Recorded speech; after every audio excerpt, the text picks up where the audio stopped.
Testing 1 2. Testing 1 2. Mic check 1 2 1 2. Hey hey, check check. Testing 1 2 1 2. Mic check 1 2.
Check check 1 1 2 1 2.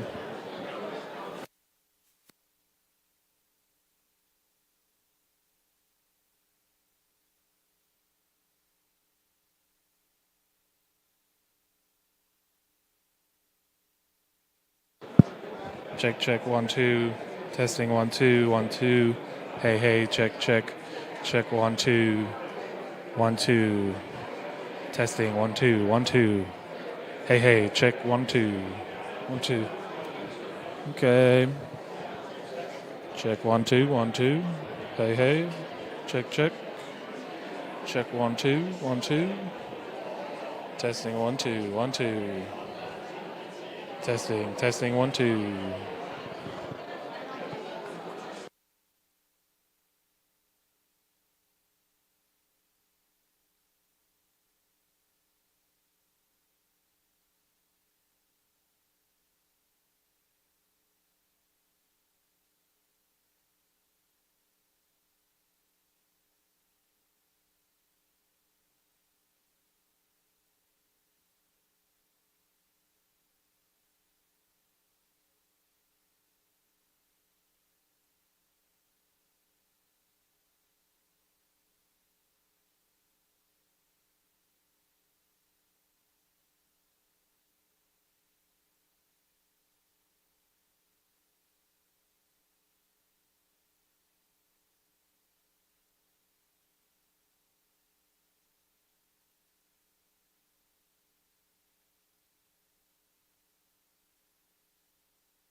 Awesome.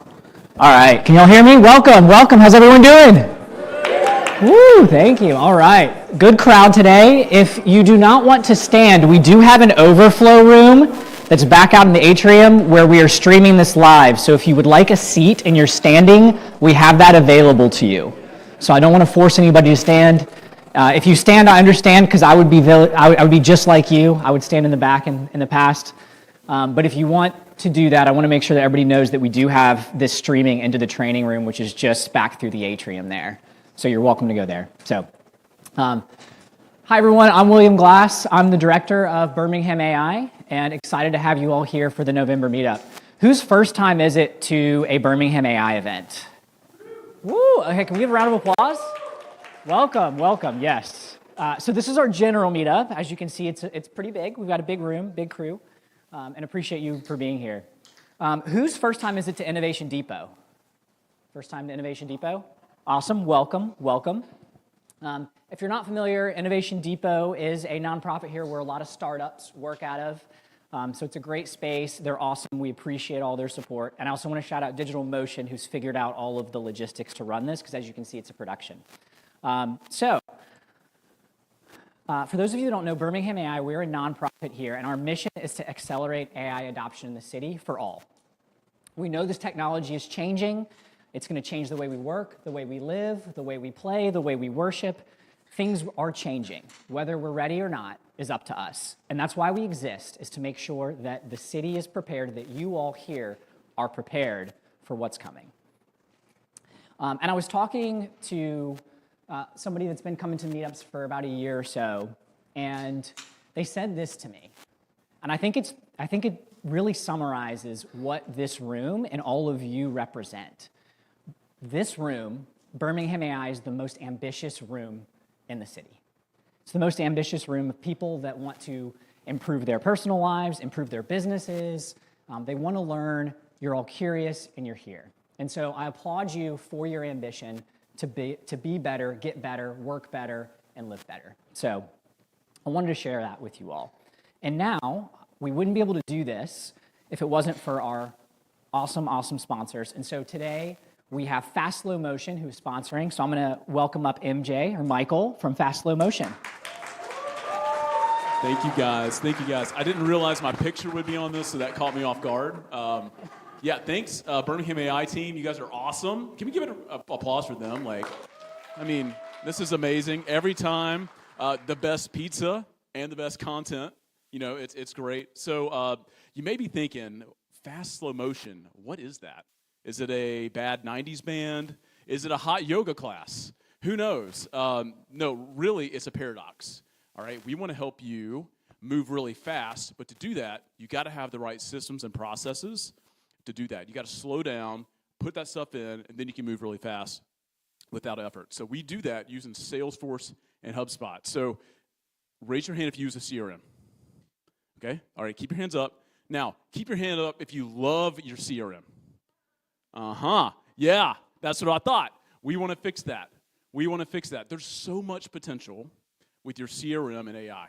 You think about all the data you've got there. Customer data, service data, lead data, marketing data, and unifying that with AI unlocks tremendous possibility. And you may not realize you're really on the forefront. If you're using a CRM, you're on the forefront of making AI practical for everyday work. There's so much opportunity there, especially with Salesforce and HubSpot. We found that people that use CRM and AI together are 83% more likely to hit their revenue goals. So the solution there, context engineering. There's so much context in your CRM, so we need to unlock that, whether it's sales, service, you name it. There's tons of potential there. So context is king. That's why we're here. We want to help you guys do that. So you may not know this. We're born in Birmingham, from Birmingham. Started in Birmingham. We love this. We love this town. We love this ecosystem. We love you guys. So we want to help you guys out. Come talk to us. We've got a bunch of good materials. So we've got a bunch of prompts that we're seeing folks use in AI in different roles, sales, marketing, admin. So we've got that over there for you. We'll walk you through use cases. We got a lot of folks here. We want to help you out. So come talk to us. And yeah, enjoy today. Thank you so much, Birmingham AI.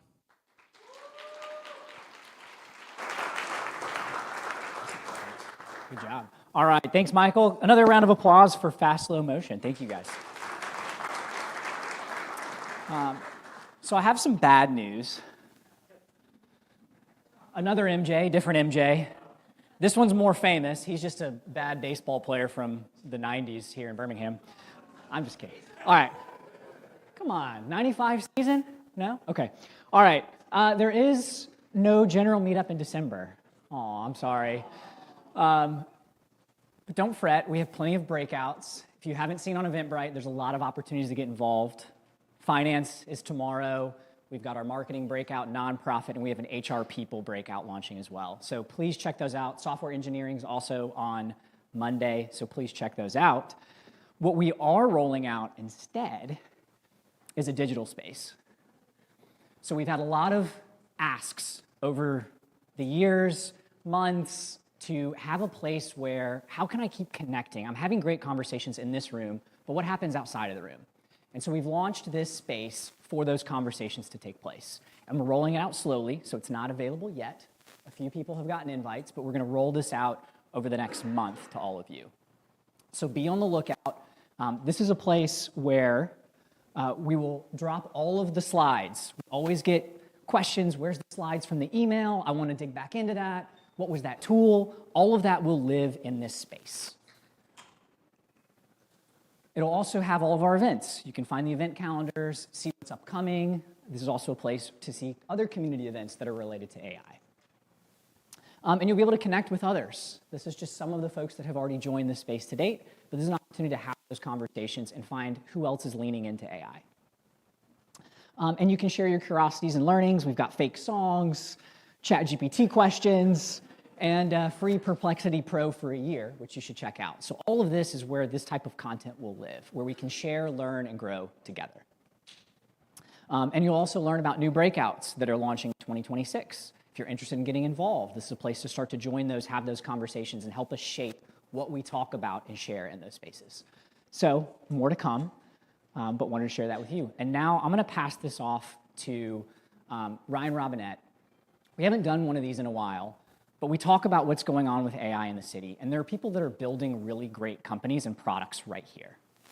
And so we do these features every now and then to show, here's what's being built right here in our backyard, and here's how they're doing it, so you can ask questions. And so Ryan is one of those founders that has been building with AI and building a tool that is AI native.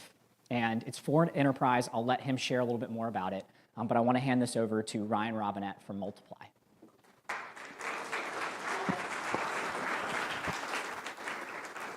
We're there. Here we go. Is this the clicker? It is.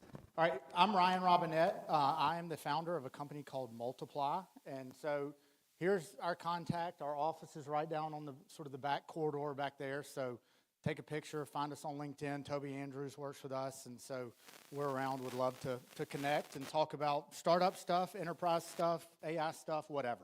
So all right, I'll tell you a little bit of the background of Multiply, and because it gets to sort of the use case that we're building around. And so I was a part of a company called CTS. CTS was an IT professional services firm that was based here in Birmingham. And this is kind of a cool, special moment. And so CTS, when it moved to Birmingham, it moved into a building called the OADI. And the OADI was the original innovation depot that was over on Lakeshore, and it was formed in the 90s. And there was a guy named John Burdett that worked at CTS, and he hired a guy named Jeff Thomas. Jeff Thomas's son is right there with Young Software. So John and Jeff hired me at CTS. Well, John is the founder of Fast Slow Motion, so that just presented. So anyway, long sort of history there of startup world stuff that nobody knows, but it was special to me. So, all right, so CTS was an IT professional services firm that we were scaling across the Southeast, and we sort of ran into this like perpetual universal problem, which is we were hiring salespeople and they were not working out. And so we had to solve that problem. And so that company scaled and sold to a company called CGI, and then I left and formed Multiply around the processes that we use to build revenue producers.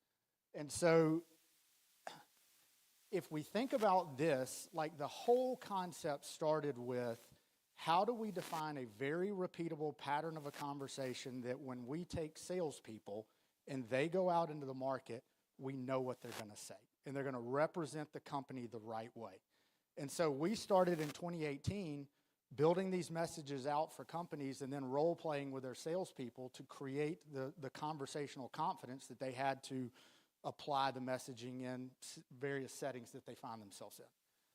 So with my technical background, I started seeing the repeatable patterns, and I was like, I don't want to do it again, but like, how do we build technology into this to make it more efficient?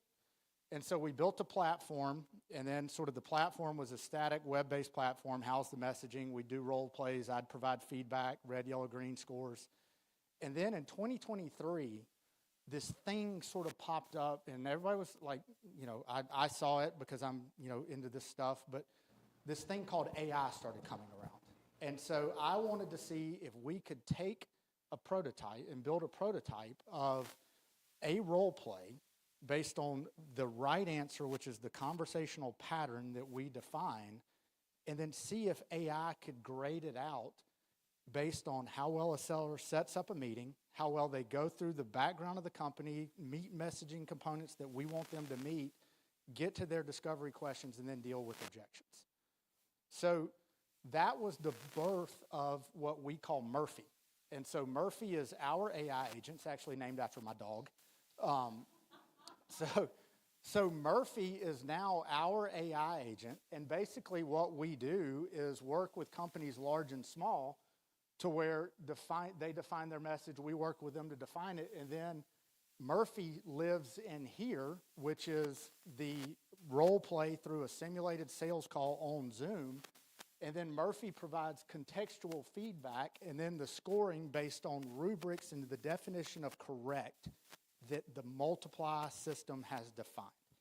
And that's really important. I'm going to hammer that because as we go through AI and we start looking at it, whether you're building internally or whether you're building something for the external market, everybody has to know where the right answer lies. And so if we're going out to the internet, we can create a problem when it's like, because we don't care. When we were building Murphy, we used, and so y'all are talking about Claude Code Next. So we use the Anthropic model, which is Claude. And so we had to train out of the model. We don't care about your opinion on sales presentations. We don't care what the internet says. We care that if the seller's voice and video contextually matches the messaging criteria that the company has defined as success. And so when we go, and I'm not pretending to go through all of this, but like when we talk about systems like this, we sell to like enterprise level companies, we sell to medium-sized companies, startups. But the thing that enterprise level people care about is all of the things, and it didn't really, like our thing screwed up, but like there's sort of a wheel in here, but like the two seafoam green boxes are AI.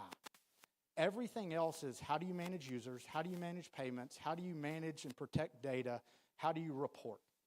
And so if you're building internally, you may not deal with procurement, but your data security guy is coming to see you or gal.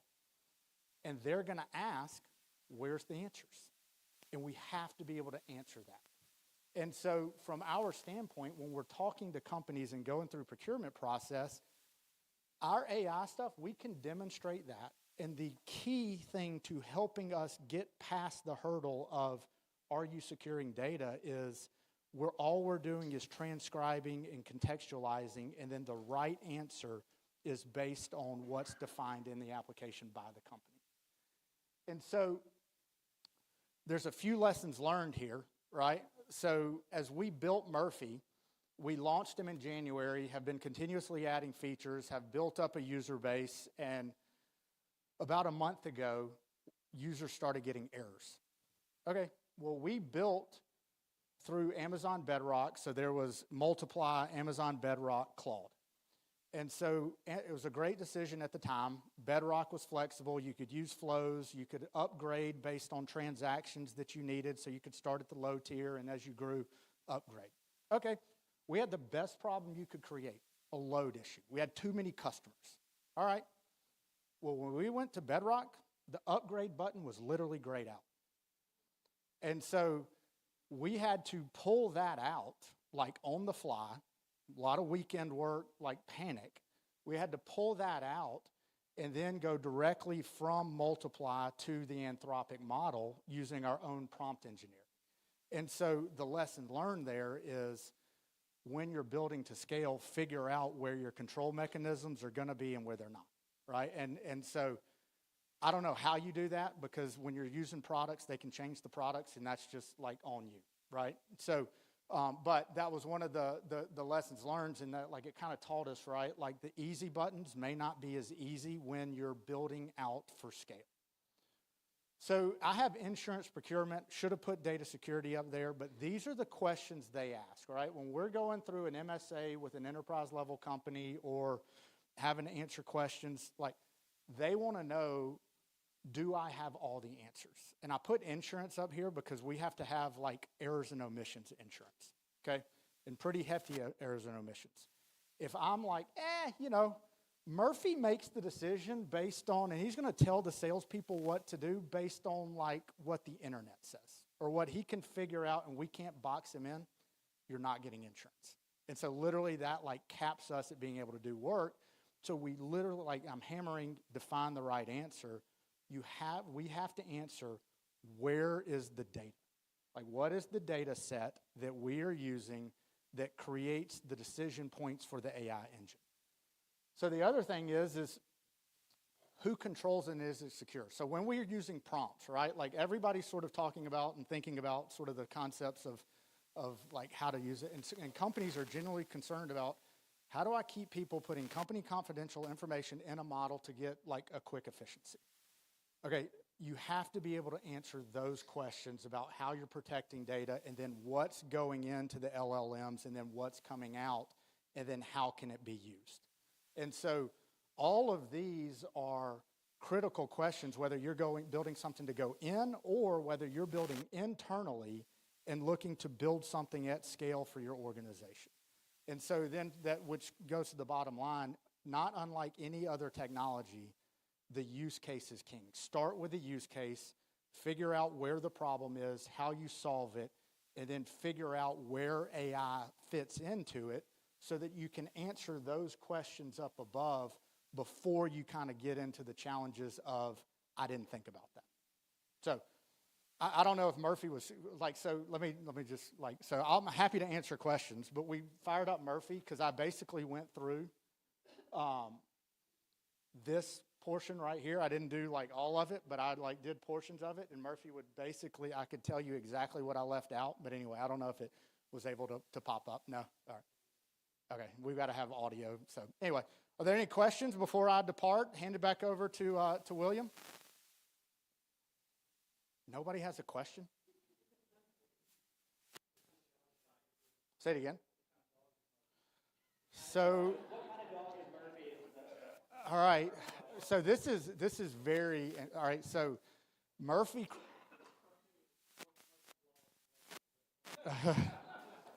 So all right. Murphy crossed the Rainbow Bridge a month ago. I know, and okay.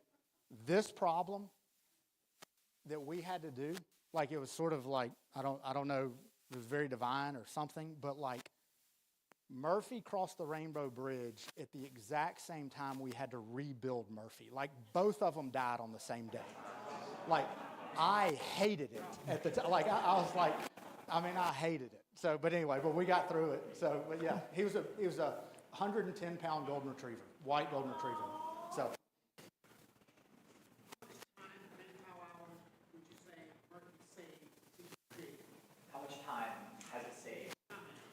It's, okay, is infinite the right word? Like, and here's why. Like, literally, I went from sitting in, like, managing, like, customers to where I would be in a room or on Teams calls doing role plays. Okay. We're, like, we've got a customer that we're negotiating, and we'll probably have it done this week, where we're going to do 80 users for all of their next year. Okay. There's no way I could have gotten to that. And we've got, multiple hundred users in our system now. And we're like, so I literally couldn't do the work through Multiply without Murphy. So like, that's the scale that it's adding. It's a good answer. Yeah. Yeah.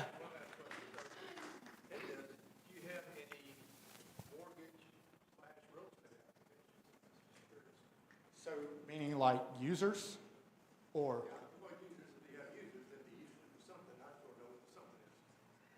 What industries are they working with? So we are very industry agnostic, but we work with a lot of IT companies. There's some customers in here that we've either worked with today or in the past.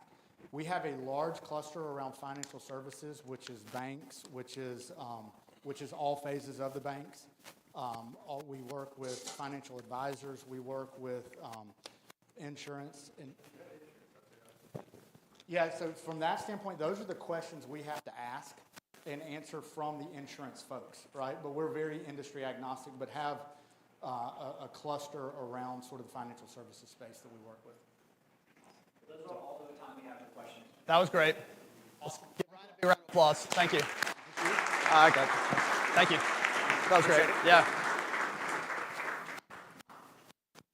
I just stuck my head out in the hall and all the pizza's gone, so good work.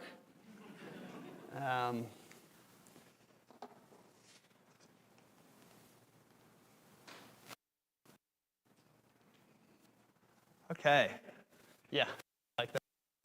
Hey, I'm Austin. I'm one of the founders of Birmingham AI. Thanks for being here today.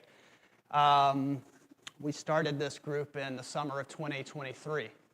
And at the time, Will and I thought that AI was pretty interesting. And I think given the way this community has grown, that a lot of other people feel that way too. So thanks for being here.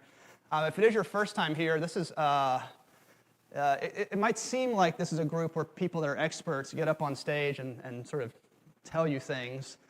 That's sort of true. I mean, this is really, the way we think about it is there's a lot of open questions about AI, like our jobs, our companies, sort of how's this going to play out? And so we like to think of Birmingham AI as a place where everybody can come and we can figure that stuff out together. All right, so that's the vibe. We're not like a hype machine for AI. A lot of good things are going to happen over the next 5 years. A lot of bad/weird things will happen. And we just want this to be a place where people can come and process all that together. All right? So I'm going to take a little bit of a risk today. We're going to talk about a tool called Claude Code. So just show your hands really quick. Who here is a software engineer by training? Yeah. Okay. Okay, great. Another show of hands. I'm curious who has installed and used Claude Code. All right, keep your hand up if you're not an engineer and you've used this tool. Okay. All right, cool. Great, so like 10 folks. All right. To set the context here a little bit, we've talked about ChatGPT a lot over the last 2.5 years. And OpenAI is an incredibly ambitious company. And if I were just going to make an investment around which company is probably going to end up making the most money, it's probably these guys. Part of their strategy is that they do everything. They literally are trying to do everything. It's like, we're going to compete with robots. We're going to compete with iPhones. We're going to compete with Google. We're going to compete, right?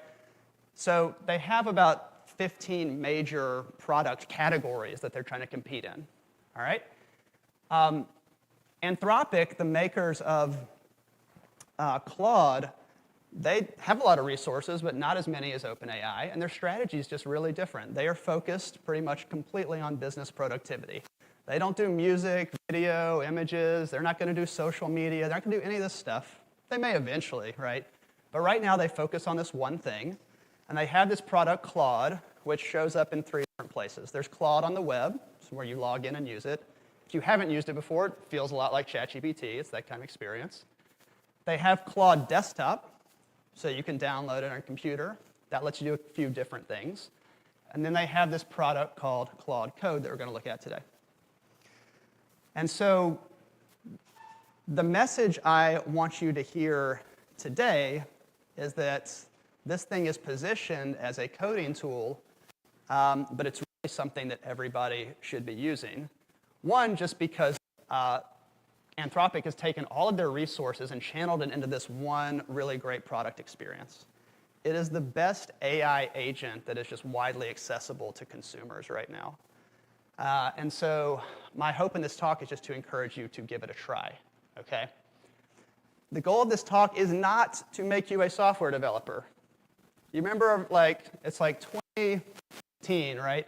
Everybody should learn how to code. No. And that is not what I'm suggesting today. I'm not a software developer. What I want you to do is look at this tool differently, all right? Now, to be fair, if you go to the Claude Code website, it says for engineers, for builders, for right? It's like, it doesn't say for mortals, okay? But that's what we are, okay? So we're going to show you sort of how to get started with this thing and how to step through some of the use cases and things you could do with it. It's not going to be incredible how-to, because if you want the how-to, you just go to Claude and say, how do I use this thing? Teach me. Okay, we all know that at this point, right? There's no point in me doing that for you. You have some agency in figuring that out yourself. What I want you to understand is why you might want to do that so that you walk out of here and go to your home or your office and you actually do it, okay? So Simon Willison, who's somebody I follow, described Claude Code this way, and I think this is very accurate. This is maybe a little wordy, but this is the reframing that I'm talking about. What is Claude Code? Basically, anything you can achieve by typing commands into a computer is something that this tool can help you automate. It kind of reminds me of early days of SaaS software. So you had Excel on your computer, Excel was really good, and then you used Excel online, and you're like, this can't really do anything. But we're going in reverse. All right? Claude on the web, it's like, use the one that's on your computer, you're like, oh, wow, this can really do a lot. So it's this weird kind of like going back in time kind of thing, if that makes sense. All right? If I'm trying to get people to use this stuff, I realized after I put this together that maybe like showing climbing a mountain wasn't the best metaphor, okay? But that's what we have today, all right? So I'm going to show you some use cases and kind of quickly walk through them. The main thing is I just want you to be able to run Claude Code. I had a great lunch with Will, my co-founder, a couple weeks ago. And we talked about for people to use this tool, you do need to develop some technical sophistication. Okay, you don't need to become an engineer, but you do need to start to know what some of these nouns mean. Okay, so I'm going to do a little bit of that today. But again, those are also things you could teach yourself. So running Claude Code, working with files. So this is a big difference. If you're in ChatGPT or Claude, you can upload some PDFs and things like that, but it's not natively working with all the files that are on your computer. Okay, and we'll look at that in some detail. Claude Code just has access to all that stuff. Okay, so you're not uploading files and playing this dance, trying to create new things or edit files or any of that. That's just how it operates. All right? You have things like connectors now in ChatGPT and Claude. You can hook it up to your email and your calendar. So you're starting to see some of this. Okay? Claude Code kind of takes. Again, there's a little technical sophistication here, like how does an API work? How does a command line interface work? What's an MCP server? Okay, so these might be nouns you're hearing for the first time, but they're not particularly scary things. I want to show you what you can do if you engage with these ideas. The last thing here is write code, and I want to put a big caveat on this. I'm not talking about you shipping enterprise SaaS applications that millions of people are going to use. That's not what I'm talking about. I'm talking about a 100-line Python script that takes something that takes you 30 minutes and does it in 30 seconds, okay? That's the kind of stuff I want to show you that you can lean into. Okay, so that's the mountain. And let's see if we can climb up it a little bit right now. And again, if you're here for the first time, I'll share all of this with you after the meeting.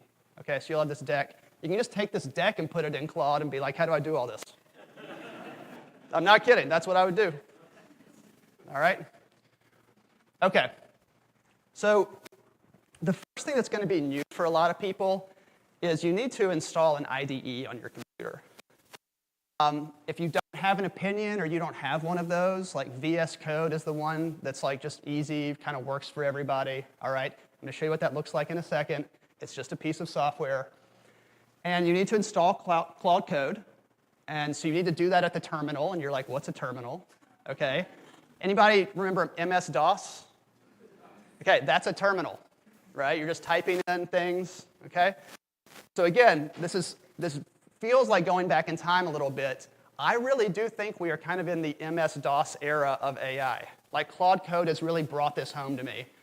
You're in our command line doing things. We haven't built operating systems. We haven't built all this other stuff yet, okay? You need to open a folder, and then you can run Claude Code, okay? So there will be lots of ancient wisdom throughout this talk, okay? So let's just look at this really quickly. My goal is to demystify things a little bit. This is VS Code. Okay, so Microsoft makes this product. It's a very common development tool that developers use. And so let's go ahead and close this folder. I want to make this really clear what's going on here. Okay. All right, so in a code editor, here I am. This is the desktop on my computer. All right, there's a folder in here called Claude Mountain. And it's got some folders in it, and it's got some files in it. Okay, everybody with me so far? You know how a file system works on a computer? Okay, great. All right. Well, I mean, I want it to be clear what I'm talking about here. So when I open a folder here, that is what I am opening. Okay, it's not some mystical thing. It's just a folder with. Okay, and there they are. All right. So a command line. Now I just did a little shortcut key, but just so you see it. I will. Yeah. Just like WSL is just not going to run right now. It's great. Just running some other way.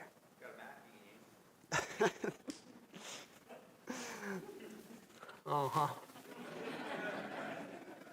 All right, so again, this looks kind of like, if you saw MS-DOS, this is a command prompt, this is a command line.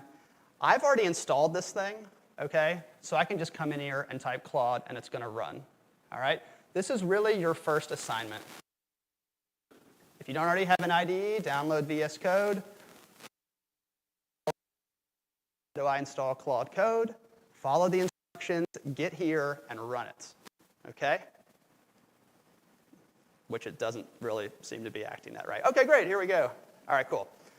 So you're going to get to something that looks like this, all right? This is like now being in Claude or ChatGPT up on the web. It's prompts, okay? So I can have a conversation with it now. If you do nothing more than this in the next 30 days, that would be, and I'm very curious next month, or I guess it'll be January by then, how many people actually do this. For the non-engineers in the room, let me just see a show of hands, like a non-engineer that's installed this. All right. How long did it take you to figure it out, like get it installed? It was pretty straightforward. It was just a npm install and you're good to go. You just type. Yeah, but you just said words that people don't understand. Yeah, a few installs and you're ready. 30 minutes? 10 minutes? Brandon? 30 minutes? Yeah, Brandon, I know you're like me, like truly noob. Okay. So 30 minutes, okay? Oh, by the way, I should say this. If you don't like learning, don't do this. Okay? This is for people that like learning. All right? There is, but it is limited on a lot of features. And so I'm actually not recommending people do that. But yes, there are easier ways to do it. Okay? All right, great. All right, cool. All right, so that's like step one of the mountain, is spend the 10, 30 minutes, an hour to get that done. All right? That gets you further along than like 90% of the people in the world. All right? So the next thing is to be able to work with files. Okay? And here I want to make some comparisons between Claude on the web and Claude Code. All right? Claude on the web is creating a lot of workarounds to try to do some of these things. So if I'm on Claude and I'm like, hey, create an Excel spreadsheet, it'll make a spreadsheet, but it's kind of trapped in Claude Code. I'm like, well, can I put it in Google Drive or OneDrive? How do I work with this thing? Can I edit it then? Well, not really. Now it's somewhere else, okay? So can you create and edit files on the web? Sort of, right? It's kind of a hacky, kind of weird feeling, all right? When you're working with files on the web, I think the limit in Claude is 20. It might be different in ChatGPT. You're not just like throwing it all in there, and you got to go and bring it to the conversation every time. All right? Do you have version control online? Sort of, right? Like you've created a document, you've made some changes to it. You can go find a button that says like go back to the previous versions. But again, it's all kind of trapped in there. So you can kind of do all this in the tool you have. This is what I'm saying again. It's like the early version of Excel Online that was bad. What it felt like, imagine if you had used that one first, and then you went to the real Excel on your computer, and you're like, wow, this thing could do everything. Okay? That's the feeling. And importantly, with Claude Code, just built into it, as you're having conversations, you could just say, like, hey, document all the stuff we've done. And it sort of maintains this sort of self-documenting architecture that's really easy to do. Again, not something that's easy to do on the web. Does it have memories? Yes. Does anyone have any idea how they work? No. Right? Does it have custom instructions? Yes. But they're hard to update. You have to open all these menus. Okay? So again, sort of, but not really. All right. So working with files. So you can read, create, and edit files. Any types of files. Now, I'm calling out this MD file. This is a markdown file because this is a file type that Claude Code likes that you've never heard of. Okay? It's basically a Word document that computers like to read. All right? So I just want you to know what it is, and we'll look at some of them. You can turn on version control very easily on Claude Code. That means connected to GitHub, meaning you can change something and it gets published, and someone else can come and pull it down, and they can change something and it gets published. It's collaborative work, okay? Not hard to do. And when I say not hard to do, I understand the basics of GitHub, but you can connect Claude Code to this GitHub application and just tell it what to do, right? And it understands, and you don't have to know all the GitHub commands, all right? This is some other stuff that we'll look at in a second, okay? More wisdom, okay? So let's look at this really quickly. So again, we've gone from the basics, install this thing, to working with files.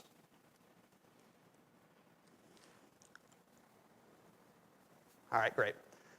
So we're in a folder that already has some files in it. Let's just start by saying, now, of course, these examples are not going to be particularly interesting. I'm just going to do some simple stuff to show you what it's doing. It has a great use of human play as it's working. It tends to use all sorts of interesting words. Okay? So it decided to make a little text file. Now, you notice here, before doing this, it says, do you want me to create this thing? Okay? So we're in a mode now, which is the default mode, where it asks a lot of questions before it does. There's a mode, which I'll turn on here in a second, which is called dangerous, which does what it sounds like. But when you use this a lot, I actually am mostly working in that mode because I have some understanding of what it's doing, and I'm doing particularly dangerous. Okay?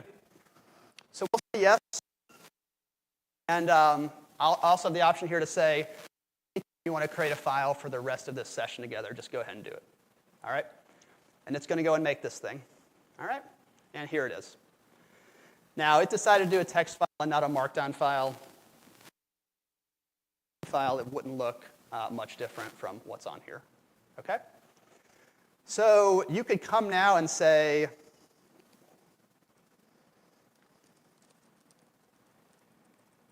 what am I doing? I think I have. Add 5 more questions. It doesn't like that when I'm zoomed in. Oh, it did. It just took a second. Add 5 more questions.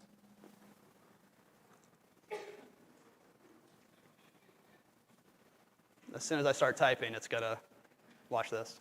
Oh, no. All right, cool. All right, so this is very simple and trivial, but the idea is you can work with the files. So did it do it? OK. All right. So if I want to then make sure that this thing is in version control, OK, I can just ask it to do that, right? Add this project to Git. Now, there's more to it here. I would need to like publish to Git, essentially. But I could also ask it to do all of that. All right?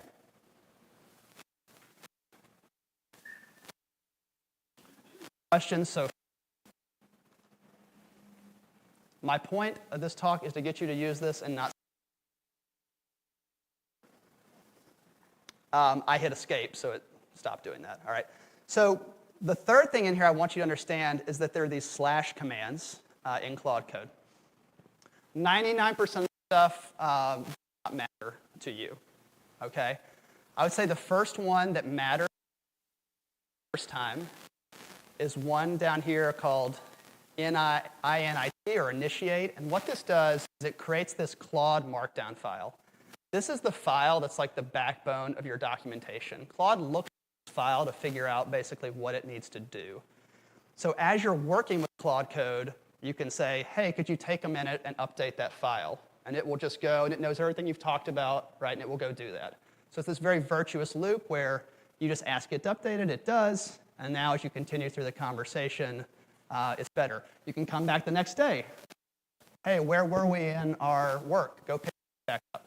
Okay, very nice. So we'll go have it do that. All right. So that's working with files. Okay, very simple.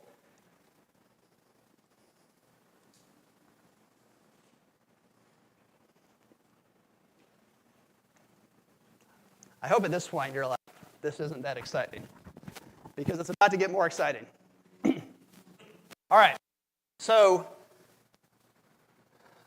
I think this is where this really starts to get interesting. You have lots of applications that you work with in your life and in your business. Okay? These are 3 things that we either use in Birmingham AI or like things I'm familiar with professionally. So we use Notion. It has a lot of documentation in it. It's got a list of all of our events and all the orders, and it's kind of our CRM system as well. And I can hook Claude Code up to that so I can ask questions about it, right? Like, who were the last 10 people that signed up for events, right? It just knows what's in there, right? So you may have a lot of context in your business that's really important for your LLMs to understand. You may have a lot of documentation, like here's our hiring policy, here's, all of these different things that you can build a project in Claude or put that stuff in there. Then when the document changes, you've got to go put the new version in there, right? Or when you add something, you've got to go put it in there. If I add something to Notion and Claude Code is hooked up to Notion, it just knows it's in there. All right? If I change a document, it just knows it's been changed. So totally different game. Much easier to build context, hook it up to your LLM, and actually use it. And the way you do that is an MCP server. Notion in the cloud, the MCP server's in the cloud. There's nothing really to install here. It's a one-line configuration. Okay? The other thing I want to show you is I use Power BI a lot professionally. You may use Tableau or something else. It's one of these data visualization analysis tools. And it is a local application that is running on my computer. So there's an MCP server for this, where from Claude Code, it can talk to that application and do things. I've been playing around the last few days. This morning, I did what would have taken me probably 5 hours in about 15 minutes. And I'm like at the high end of consultants in this space. So this is a big deal. So any application that's running locally on your machine, but many things that are modern applications, to be able to hook a tool like this up to it and then to work with that application, like get it to do things for you, is insanely powerful. Okay? And it shows you where we're headed. Right? You can imagine, I don't know if Microsoft's going to be able to pull this off, but you can imagine being in Windows and just talking to the computer, and it's like doing all your work for you, okay? That's where we are headed. And this is the first version of this that this works, okay? And I'll show you that in a minute. Not everything has an MCP server. So we use Eventbrite. That's like what got you all here. There's not an MCP server for Eventbrite. So I can't go into code and say, hey, how many people are registered for our events? But Eventbrite does have an API key that I can use. And so what I've done, and this will be in that fourth part of climbing the mountain, is I can ask it to write me a Python script that uses that API key and just gets information for me. So now whenever I want to know, I just say, show me my event registrations, and it gives them to me. I would say, again, you probably do still have some stuff running locally. People have lots of legacy applications. But if you're using cloud software, it has an API, likely, that you can use to, at the very least, read information out of that system. Okay? So reading information out of one system is nice. The story that I want to tell here is imagine sitting in one place and having access to the many different things that you do. Okay? The context of your business is in Notion. For us, like all our orders and registrations and events are in Eventbrite. Okay? To be able to sit in one place and talk to both of these data sets, update things and do things for you, it's a very powerful idea. This is an AI operating system, just in a very baby form. This is like the second inning of this. All right? So when I say connect apps, that means learning how to configure an MCP server. That means trying out working with an application, so working with Notion to do something, working with Power BI. It's going to be different for whatever tools you use. I'm going to show you how to create a sub-agent, because this is a really nice pairing, okay, with an MCP server. And I'll say a little bit about it before I show you. An MCP server is basically just giving me access to an application. I have access to but I just open the door and we can have a conversation. A sub-agent, the person who you're going to have go work in that system works, they can do things you need to do. Okay? Like imagine, you see this with companies already. They like hook these tools up to their SharePoint. And 475,000 there from the last 30 years. Right? The AI, they're doing a pretty good job, surprisingly, of figuring this out. But the AI really has no idea how to work with any of that information. Okay? And so it's not in a very effective way to work. You can think of a sub-agent as you've hired someone who's going to go work with that system, and you're telling them how to do it. So I'll show you that. Okay? Wisdom. I am not going to show you directly how to set these things up. Okay? Again, you can ask your LLM of choice how to do that. All right? What I do want to show you is what this looks like. Okay? So one of the slash commands in here is MCP. Okay, it's going to show me the servers that are running in here. Okay, Notion's not logged in, so.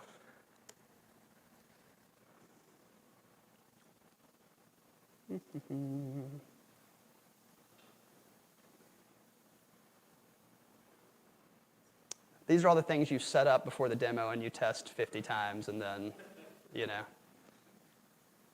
Oops. That's great. But this is how easy it is to set up, right? You're just going to go log into that system, and then we'll come back over here, and we're successful. Okay, so we could ask it, who are the users in the system? This is what I usually do just to make sure it's working and it's in the right account. Okay.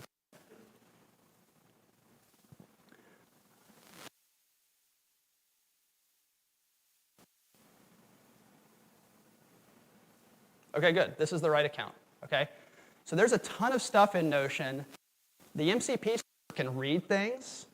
It can write things, right? So I could work on some documentation here that I'm interested in. I can Notion. Or go in Notion and let's work on it together. Okay, that can all happen here. All right, so that's an MCP server that's running in the cloud. All right, the other MCP server that's running on here is Power BI. Okay, and it's already set up and running. So I'm going to open up Power BI.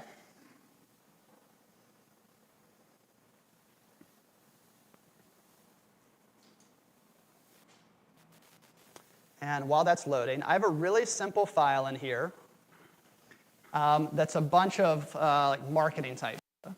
So for each of these days, where did all of our leads come from, basically? How many marketing qualified leads, sales qualified leads, opportunities, some basic kind of marketing and sales data. What I do is I want to ask it to, let's come over here to Power BI.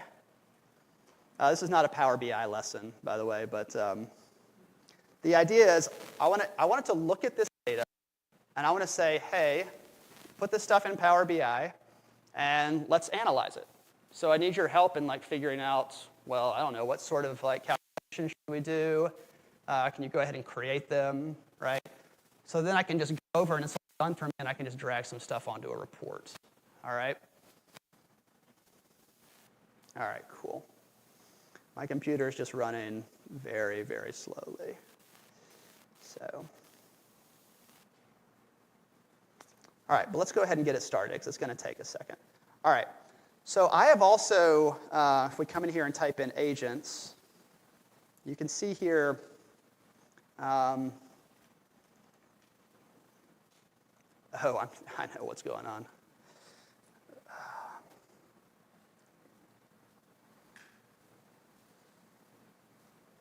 We're going to try to run this a different way, so give me a second. The demo gods. They have not smiled on me today. It's just not going to do this right now, so I'm sorry. Let's just come back over here and keep going. So what this does, and I think it's because my computer it's using a lot of juice to run through all this and share up here. It's just like, it doesn't have the bandwidth to work right now. But what happened with the Power BI thing is it looked at the data and it said, oh, this is like marketing and sales data. And it started asking me a bunch of questions like, well, who is this analysis for? Are you interested in sales trends, or are you interested in analyzing different customers? So it's asking me all of these different questions to clarify my own thinking. I just started by saying, hey, analyze this, which is often what you get asked by your boss. And so it took all of that information and it created the whole file for me. And this took about 5 to 10 minutes, all right? So I'm sorry that's not working right now, but this quote does seem very on point. Okay. Sorry. Cool. The last thing I want to talk about is writing code, okay? And I want to show you something in Claude Code that's very powerful that came out just like 2 or 3 weeks ago. Last year, I remember giving a talk about prompting tips, and one of my big prompting tips was when you ask ChatGPT to do something, you should ask it to ask you a bunch of questions before it does the thing you want, all right? And so this was something you had to prompt it to do. And it turns out when you ask a question, you think you're being clear, but there's a bunch of stuff that's vague, and LLMs do a good job of asking you the right questions to kind of make it clear. This is what planning mode is in Claude. It is a very sophisticated, powerful version of this, where you can say, hey, I want to do an analysis. And it says, great, I've got a lot of questions. And it walks you through all of that step by step by step, like a good analyst would, okay, before it starts to work. The reason I bring this up here in the context of writing code is if you are not a professional developer, you do not really know how to give good instructions on how to write code. Like the initial prompt you give will not be good, okay? But Claude Code knows that, and it can ask you the right questions to get to a place where then it can write something good. All right, so it's very important here. And I would say that generalizes, right? If you are working in a space that you don't know that well, spending more time planning is very, very helpful. All right, so I'll show you how that works. Generally, to write the kind of code I'm talking about, Python scripts that work with applications, you need to understand what an API is, how to go get it, how to bribe your IT people to let you get it, that kind of stuff. Okay? And you need to have some capability or at least confidence that you can write a Python script. I am not a developer, okay? I will show you a Python script in here. It's something that I created. Claude Code created it, okay? And we'll look at that, all right? And we'll just pray that this works. Okay, good. Oh, I think the MCP server is here now. All right, I'm going to run Claude. See, this is Claude dangerously skip. We're going to run it this way this time.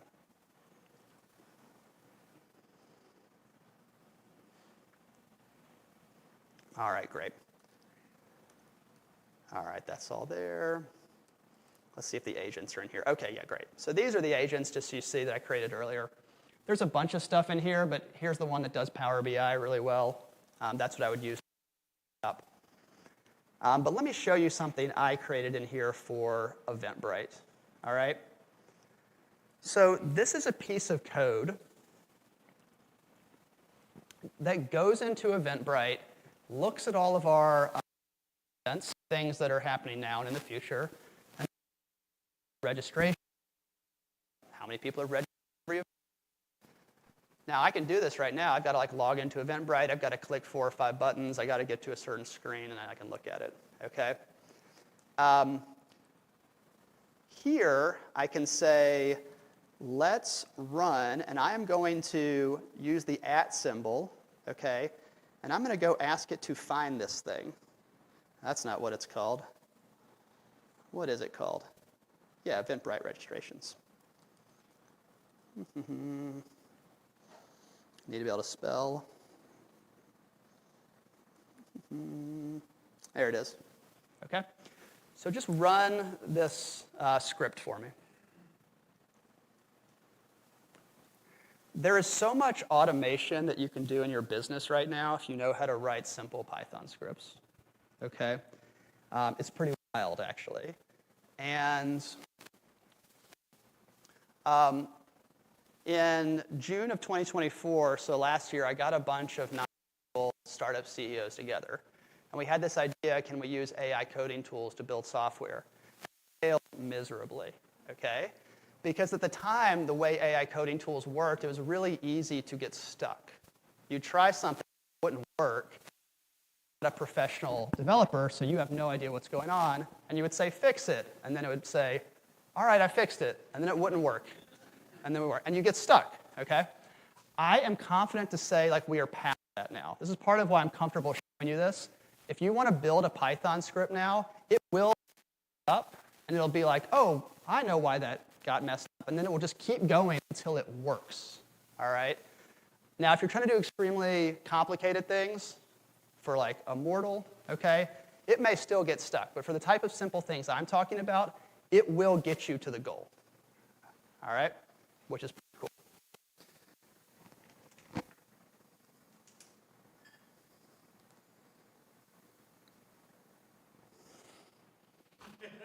What are some of the simple things as a goal, as an example, Austin? What are some simple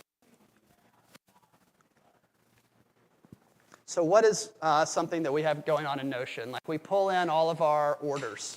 So everybody here, you register for the event, it pulls in an order, and it has this long string of numbers that's like this event. But when you run a report, you're like, I don't know what event 1274965 is. So we have this little script that goes and grabs all of those. It actually goes into Eventbrite, and it takes all that stuff from Eventbrite, and it puts it in Notion, and it tags everything perfectly, right? We just run it every day, right? And it's the kind of thing that would take a person forever, right? And it just works, okay? So a lot of it's moving data around. Because we live in a SaaS world, we have many, many, many, many pieces of software, okay?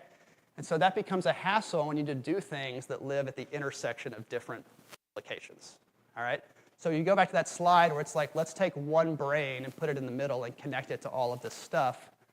That's what you're talking about here. I've got another example. So, Okay.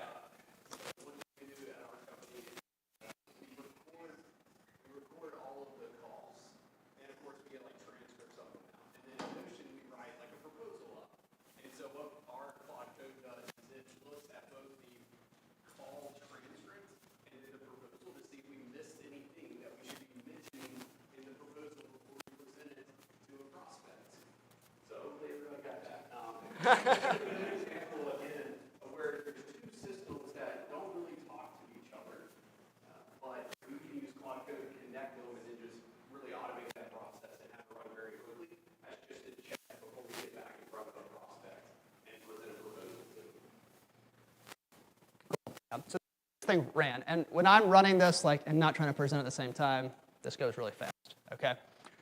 But yeah, so now on here I can find out things about Eventbrite very, very easily.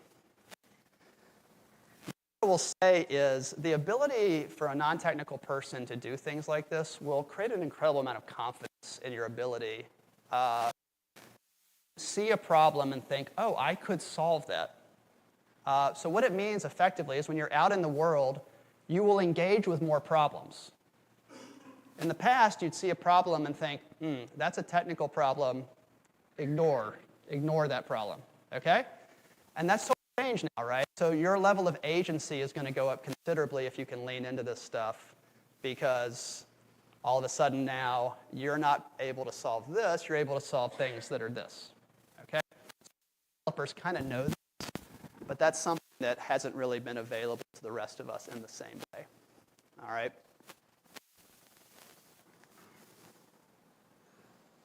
Okay. Oh, you know what? I didn't show you planning mode, but I just want to click on it really quick just so you can see it and so you know what you're looking at. If you see down the bottom here where it says, if you click on this a couple of times, you get to here, okay? This is a huge deal. If you're going to use this piece of software, use this thing. I was working on this morning to work on something that had nothing to do with code. Okay, I was creating a document. Okay, its ability to ask me many, many good questions is very, very valuable, and it increases the tremendously. All right. All right. Cool. I am going to get off the stage. Are we just all going to come up here? Yeah, let's hit the Okay. Okay. Great.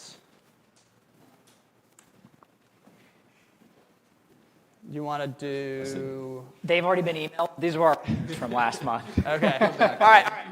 Before that, thank you, guys. I'm sorry we had minor technical... Let's give Austin a round of applause. It is a tough ask to demo Claude Code, especially to non-technical people, and I think you did a great job. Follow up with that goal of getting it installed, use AI to help you. But we have an announcement, and we want to say it before everybody leaves the room here. Should people just do this first, though, since we have them captive? Sure. Yeah, let's do it real quick. Take a second. This is like a two-question Yeah, how do we survey. do? 2 question. Give us a number Yeah. and then tell us how we could get better, what you liked. Any takeaways? Yeah, like don't do demos. Whatever's on your mind in this moment, just share it with us real quick. Super helpful, okay? Yeah. If we're going through this process, what is the easiest thing to get tripped up on? So, like setting up Claude Code and doing our first test. The easiest thing to get tripped up on, honestly, is just not going back to the tool and saying, help me fix this, or how do I keep moving forward? That's the difference between now and last year. If you asked that question last year, it wouldn't actually really help you. Now it will. And so it's really hard to get stuck if you just keep going at it. So, all right, feedback done. Thank you, Daniel. But we are excited to announce our kickoff event for 2026. It's going to be titled Powered by Curiosity. It's going to be at the Red Mountain Theater, and OpenAI is going to be there. So we want to see you in January. Give a round of applause. Yeah.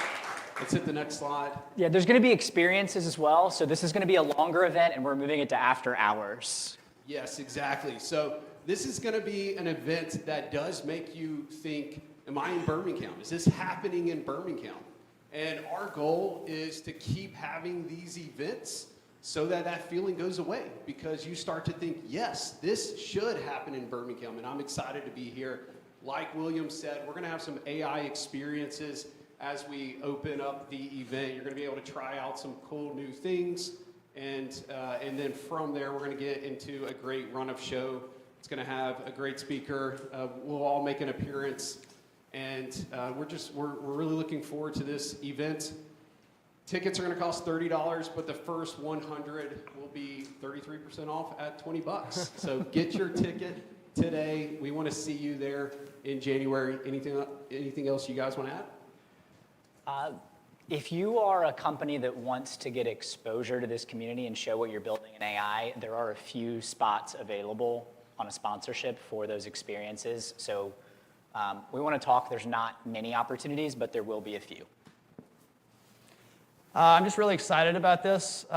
This presentation could have gone better, but I was up on the stage. We were looking at the venue in there, and you get up on that stage and look out in the room, and I was a little nervous, okay? Which I think is good. We want to keep pushing the boundaries of what we're doing here. We want to be able to do more, reach more people, okay? So this is going to be a really fun event, and I hope I see you all there. So Yeah. and I think that's it for today. We're 1 minute That's it. over time. Okay, thank you all so much for being here. We'll see you next time. Thank All you. right. Yes. Yes, yes, yes. Yeah. You did it. You did a good job.